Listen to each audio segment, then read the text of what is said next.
Alors, bonjour Mélanie Gaujon, c'est ça? D'accord, donc passionnée de jeux de rôle. Voilà. Ça t'a un peu inspiré pour l'écriture de tes romans, cette passion? Oui, tout à fait. C'est un premier roman. Je vais te demander de parler un peu plus fort parce qu'il y a de nouveau des enfants et j'ai toujours pas le droit de les tuer. Pas de souci. C'est un premier roman qui s'appelle Le Royaume des Diables, qui oui, a été largement inspiré par mes années passées à jouer à des jeux de rôle. Oui. Parce que justement, lorsque j'ai joué à ces jeux de rôle, j'ai dû créer des personnages, leur créer une histoire. J'ai trouvé ça vraiment passionnant d'avoir à écrire aussi un scénario. Et de ce fait, oui, je suis très inspirée par toutes mes années à passer à jouer aux jeux de rôle. D'accord, donc on a un petit peu discuté hors caméra. Tu m'as expliqué que c'était le premier volet d'une trilogie. Le second volet est en cours de correction. Donc il va falloir attendre encore un peu, fin d'année au mieux. Le récit, tu peux nous en dire deux mots sans spoiler?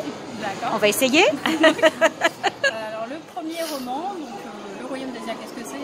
C'est un royaume, un pseudo-enfer en fait.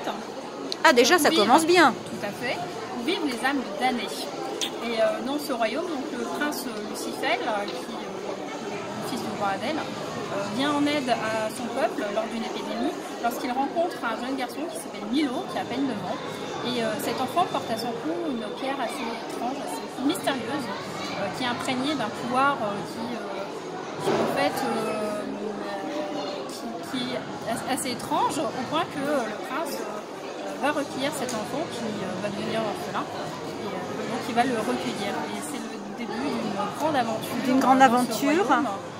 Qui va se passer à la fois au royaume d'Esia, dans un autre royaume qui s'appelle aussi le royaume d'Odéon et dans le monde des mortels. Ah, donc on voyage, il y a de l'intrigue. Beaucoup d'aventures, de l'amour, de l'humour. Oui. Voilà, donc beaucoup d'influences différentes. Et on peut se demander si ce fameux médaillon mystérieux ne serait pas en lien ou pas avec cette épidémie. Pour en savoir plus, il va falloir lire le livre. Tout à fait, c'est bien ça. D'accord, ben, je te remercie. Merci.